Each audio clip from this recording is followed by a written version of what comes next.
Welcome back everyone, RacerX here, and today I thought I would put a short video together for you on some news that just came down about an hour ago from our buddies over at Mopar Insiders. Apparently, the Q1 results are in for the sales on the Charger Daytona EV muscle car, and as expected, they are not very good. So we'll talk about the sales numbers. We'll also talk about what that means for Dodge and the Daytona moving not only into the end of this year, but moving into 2026. We have the six-pack coming, so today we will address those things. If you guys are brand new to the channel, don't forget to hit subscribe. You can find that button over here, and off we go.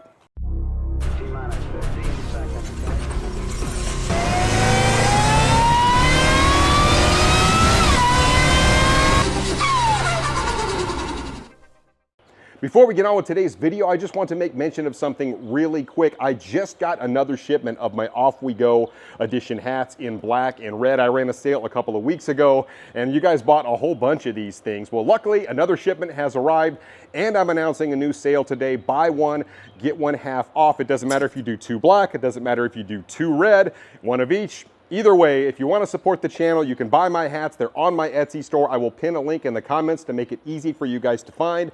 The code will already be put in there, so you guys don't have to put anything in there. The buy one, get one half will automatically apply. I will sign both hats for you. I will also throw in a free keychain. Guys, get them while they last. Buy one, get one half off.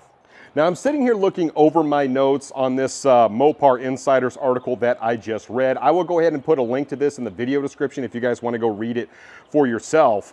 But these numbers, they are pretty glaring, right? So for Q1, 1,947 Daytona sales. That includes both the Scatpack and the RT. And this includes all the special lease pricing and all the special employee stuff that they put out there for these, crazy super low lease deals.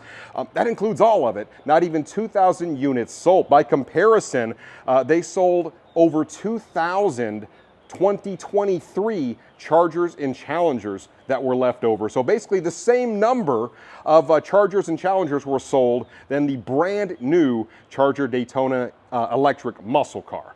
And like I said, these were cars that were produced back in 2023 that have just been sitting on the lots.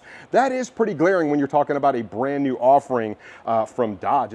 They also briefly touched on some of the reasons why they feel like the new Charger Daytona isn't selling. And this is not new news. I mean, this criticism has been out there for a while on this car. They talk about the weight, right? 5,800 pounds. This is a really heavy car. And yes, you can feel it when you drive it. I mean, it is nice having that instant torque. And the car is still a lot of fun to drive. When I drove it, I really enjoyed it. But it just doesn't stack up all that well, even when compared to, say, like a Model 3 Performance. So you've got that piece of it out there, and the weight obviously really does hurt the performance of the car when you're talking about quarter mile. This is a mid 11-second car. When you have a Plaid, you can go out and spend just a little bit more money, say in the mid 90s, a brand new Plaid. And you guys saw me race one in this monster. I mean, it runs like 9.2 at 150 mile an hour. It is a missile. So comparatively speaking, it's not that great of a value. The top speed is 137 mile an hour. People have knocked it for that. And certainly the pricing, that has always been sort of my biggest takeaway on this car. My biggest criticism of it is a well-equipped Scatpack is in like the mid-80s. I have seen these cars creep up almost into the $90,000 range. Yes, it is 670 horsepower, but like I said, it doesn't stack up all that well against what it competes against. And despite the fact that I love the interior of the car, and there are some things I really like about it, the fact that it's not selling, I mean, that is the biggest and most glaring thing to this whole car, right? I mean, it's just not a car that people really wanted.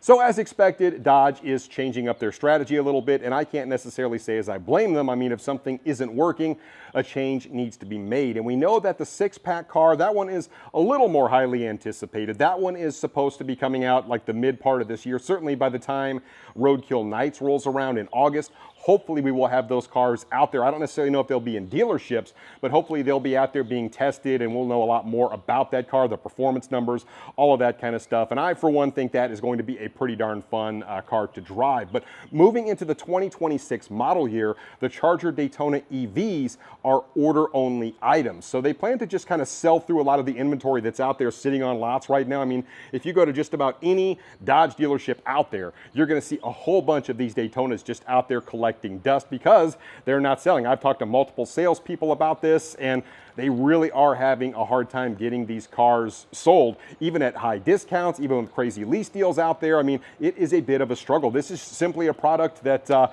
just isn't really wanted by your average, muscle car enthusiast. That's the issue we're facing right now. And I've said at length, I mean, I think it's a fun car to drive. Love the interior of it. I mean, lots of things I do like about the car, but I would not go out and spend 80 grand on one. I mean, that's really the biggest rub on the car. I've had several people message me telling me that they bought one and they absolutely love it. So I think, there is a butt for every seat, so to speak, but by and large, this car is not well received at all. And we know that the Hemis are coming down the pipe. We're gonna see those in the Rams probably as soon as the 2026 model year, but don't expect this car to be getting a Hemi for the 2026 model year. I would hazard to guess for 2027, we might see a multitude of Hemis going in this car. I know that's in the works right now. I don't know if they'll be able to push it fast enough to get them out for the 2026 model year, but we know for sure that that is coming. I personally hypothesize we're going to see a naturally aspirated 426 as well. Certainly the Hellcat variants like the Red Eye, I feel like that engine is most definitely a possibility. So, the playbook has kind of opened up quite a bit. I've talked about that at length, but this six-pack is going to have an all-wheel drive 880 RE transmission. That's something else I wanted to mention because I was under the impression that that vehicle was going to come out with the HP 75 transmission, and I was not excited about that. I feel like that was the weak link when it comes to that engine. I feel like the engine itself can hold an awful lot of horsepower. The guys at Direct Connection told me, look, this thing will hold all sorts of horsepower, but if the transmission will only hold, 500 wheel, obviously you've got a weak link there, and it doesn't do any good to tune it and do all the other stuff you would want to do to it as a gearhead like myself. That is a problem. I kind of hope they would put the HP 90, like, a Hellcat transmission in there, overbuild it a little bit to allow guys the room to go in and actually have more fun with these cars. But I don't know a whole lot about the 880 RE transmission other than, obviously it mates up to an all-wheel drive system. And how much power will that thing hold? I really don't know. So there you go, guys. Less than 2,000 units of the Charger Daytona EV have sold in Q1 of 2025. Despite everything they have tried to do to push these cars out there, it simply isn't working. But I am glad to see Dodge kind of pivoting, making some adjustments, trying to be a little more proactive now. Obviously, the playbook has opened up as mentioned. And a lot of people are sort of waiting to see what's going to happen with this six-pack, right? How will it perform? Will it be more fun to drive? Is it more appealing than the EV? I think the answer to that is yes. One thing that the article did mention is that they are very focused on price on the six-pack. They know that price was a huge obstacle with the EV, continues to be that way. And if they can bring this car in, maybe the high output version in like the low 50s or something like that, really decked out, I feel like they'll have a lot more success with the six-pack. That's really what needs to happen. I was glad to hear that they are really, really focused on driving this price down to try and gain back some market share, try and get the enthusiasts kind of excited about something while we're waiting on the Hemi version to come out, which, like I said, I think that's 2027. I can't wait to be one of the first people to drive this thing for you. Hopefully that happens in the next couple of months. We'll just have to kind of wait and see what happens. So anyway, guys, let me know what you guys think in the comments down below, and I'll catch you on the next one. Till then, RacerX.